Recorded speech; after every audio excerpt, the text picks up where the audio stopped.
Okay, thanks for joining us once again. I haven't done a video for a while because I've been away doing some concreting at my place, getting my shed done. So once again, like I said, I haven't been doing a lot at the moment, unfortunately, but we have got plenty on, which is a good thing. So I'll just go through, run through a few things, what we've been up to, what we're getting up to, and what we're going to be doing very soon.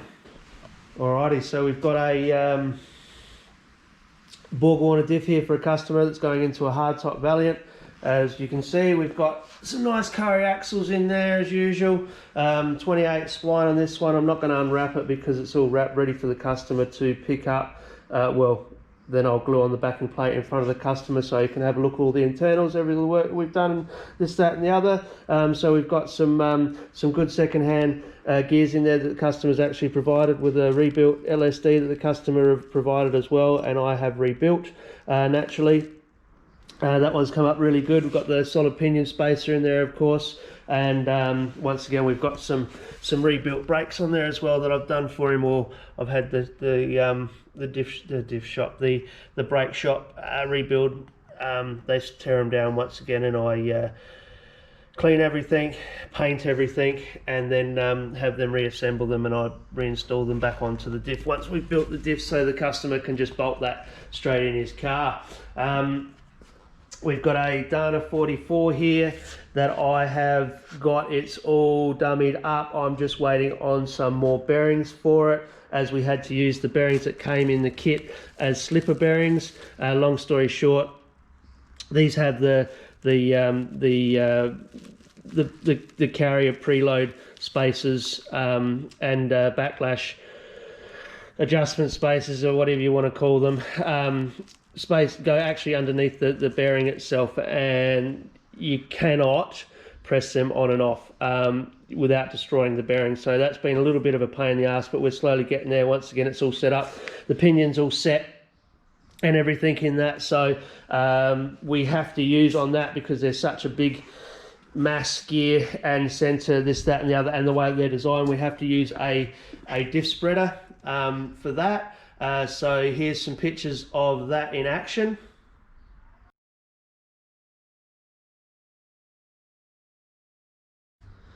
Yeah, so that's the diff spreader on the Dana 44 there. So yeah, once again, we're just waiting on some bearings for that, and we're having a few issues with getting some of the bearings and consumable items at the moment due to all the COVID stuff. But hopefully soon we'll get there. We've got these are the axles over here they were in a pretty bad way, so I've had them all dressed up and bead blasted. One of them had more hits than Elvis on the flange, and the axle was actually bent, so I've had my buddy straighten one of the axles for us as well. So that's worked out really good for this guy, because he was complaining about some sort of vibration and so forth. Up here we've got the XH diff or XG diff. I'm not 100% sure, but it's out of a Falcon Ute. This again was, and I will call him another victim of just get a Ford 28 spline wagon or Ute diff, put it in there, and you got disc brakes and this, that and the other. Well, when you do that, you can't even fit a standard wheel with a half decent tire on there. So we've shortened this. So basically speaking, we have shortened this back to overall wheel mounting face to wheel mounting face, back to standard width diff, so that he can actually fit his wheels onto the car successfully. So yeah, long story short, once again, another victim to just put the old Falcon Ford diff in there. You'll be right, mate. Doesn't work that way unless you want to run some Ford or some, you'll get no dish at all with that, and let's face it, everybody wants dish. So yeah, that's one we're finishing off there. Once again, we've shortened it. We've taken off the Falcon leaf pads as well, and we've put standard leaf purchases on there as well, so that it's it sits on the diff, and it's how it should be. And I think we actually we changed the offset so that it actually sits central in the trans tunnel now and not offset to one side, and he may have had problems with tail shafts hitting the floor and so forth. So once again, you know, I'll call it a victim of the old, just get a forward diff and chuck that in there, you'll be right, mate. Doesn't work that way, once again. Got a couple of diffs down here. If anybody's interested, I can build up a combo with a 323 early model LSD and also some 25 spline axles. So if anybody's interested in something like that, hit me up. Yeah, hit me up, and I'll do some sort of a package there. Not sure what, but once again, I've got a couple of core donor diffs there, and I've actually got around here too. These are all, they're donor diffs too, for people who want to have a build done. So yeah, we've got some diffs there. So, you know, you interstate guys, if you want to just do a one-way trip, then yeah, we build them. And you know, this is that there is how they come in. So I'm not sure whether the camera's doing or the GoPro's doing much justice on them, but once again, that's how they come in, all grotty, dirty, slimy, rusty, and in need of some love.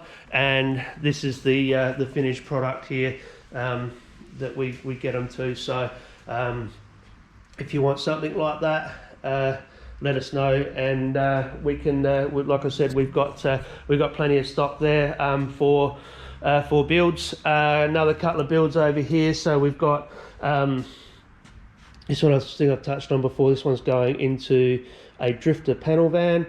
So that one has actually been rebuilt somewhere else. The guy bought it second hand.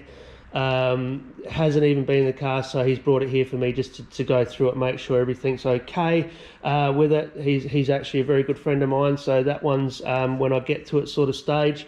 We've got another CLCM diff here. This one's getting a 31 spline combo, some new 411 gears, and a full spool maxi full spool in that one as well. So this one's going into like a bit of a drag race car sort of thing, drag car.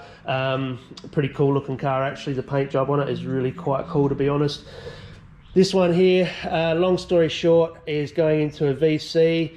It is I think it's an ELEF wagon housing that he's had shortened, full link brackets and everything on there.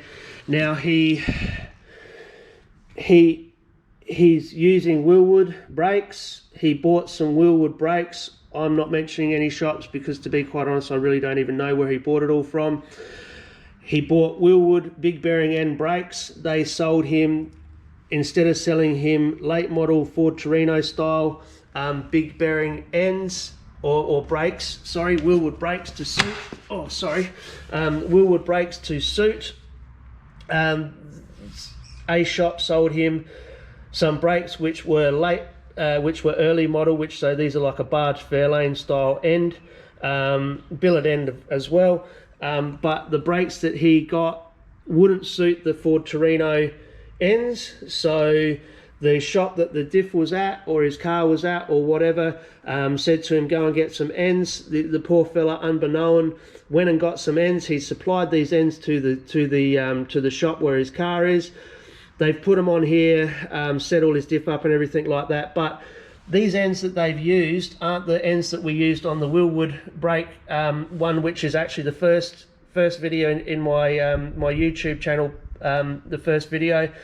Have a look at the ends, and these are a lot different. As you can see, they're only that wide, whereas the ends that we use are that wide, because the ends that we use that are this wide, you can fit a internal seal. These, you can't put a seal in here, so there's no way to seal this axle. We'll be relying on the seal of the bearing and the seal of the sealed bearing, roller big bearing that it runs. But in hindsight, in the long run, it will leak. So now this poor young fella, we've got to try and work out, I really don't know what I'm going to do yet, but we've just got to try and work out now. He said he's going to bring down his brakes, so now I've got to try and work out his overall width and just try and get this to this point, because it's going in a street car, it's not going in a race car, and these ends are to suit a race car. You can't run a seal with them. So yeah, once again, it's excuse my French, a bit of a stuff up. So I told them which direction to head with all of this. It was meant to come to me tacked up so that we could find a welder if we had done that, we may have, I don't know, but yeah, unfortunately they just went ahead, they knew what they were doing, and it's come back like that. And I've had to break the news to him that, mate, why did you use these ends? You cannot run a seal with them. I don't know what's going on. So I don't know the full gist of the story. I just know the end results that now we're going to try and fix for him. So once again, none of this was done here. None of this was done here. This was all done by another shop, and yeah, now I've got to try and fix it for him by the looks of it. Anyways, you know, that's sort of what we do is try and you know, help out guys as much as we can. But yeah, that's it's a bit it's a bit of a shame, to be quite honest. But anyways, we'll get around to that. The shop Centura, as you can see, we've got the intake pipe on there. That's just on there just so I get a bit of a rough idea. I probably won't end up running that. I'll probably get one made out of, or will get one made out of stainless or something like that for there, because this is just you know, it's literally just exhaust pipe, to be quite honest, painted. But yeah, you know, once again, I was only just going to tack that all together and tack it all together just to see what it looks like, and just to check for hood clearances, this, that and the other. Once again, we've got the hood on here now as well. But yeah, it all seems to work. It all seems to be clearing, but you know, literally everything at the moment's all just dummied up on there. You know, hence the reason there's, you know, nylock nuts on the turbo, which I don't think that they would last very long at all on the manifold. But you know, all this, you know, there's still not the manifold's not fully done up and stuff like that. So yeah, we've still got a lot of work, you know, still sort of dummying bits and pieces up on here. But yeah, slowly getting there with this one as well. I've pulled out some panels out of storage that I've had in storage for quite some time, as you can see. These are actually going onto red car. I've got some paint, and anyway, this is a factory color, so I shouldn't have too much trouble matching it. And once again, I have actually got some paint left over from when I did the engine bay and some other bits and pieces on this car too, which is a very good match. Long story short, when I did muck around painting this car, there's no actual contour line in this. As you can see, it's really, well, I don't know if you can see it, but it's really bad. So this guard has never been any good, really. Not long after I painted it, it was stored, and it was a really windy night, and unfortunately a bird aviary fell over and smashed it there. And then here was at the 4.6 and Rotary Nationals. It was like 40 odd degrees one day out there, and we were driving the car up the ramps, and the ramps were so slippery because they were so hot. And I actually had these tyres on there, which are a Mickey Thompson Sportsman's Pro, and the ramps were so hot, and I was driving up.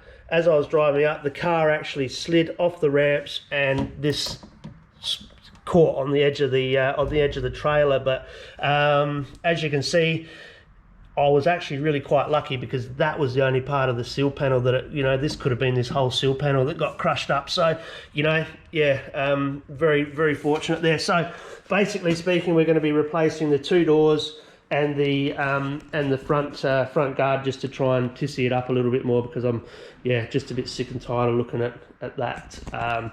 So yeah, I think that's pretty much it, to be quite honest. Like I said, I've been away for a while, so I apologise to any of my customers that have been waiting to do a pickup. It's only been pickups. All these other jobs, there's realistically there's no rush on them, because all these cars are still in the build. So yeah. Oh, and hang on, no, we have got one more there. The axles there for this one up on the bench here, and we've got the Reaper Charger. Sorry about that, Dan. We've got the Reaper Charger Ford 9-inch Hamburg with the lot over here as well, that we've still got to build. Yeah, so we'll get on to Dan's diff once I've knocked off this one and the Dana 44 down there.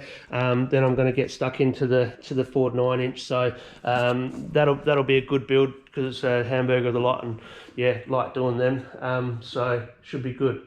All right, enough waffling on. I think I've sort of covered pretty much everything that we're sort of up to. Got heaps of builds coming, a lot of different variety of stuff coming as well. I think there's a couple of 10 bolts, American 10 bolt, and a few Borgies and a couple of 9 inches and stuff like that. So yeah, good variety of stuff. So yeah, until I'm looking at you all next, stay tuned. Mid Coast Diff Shop.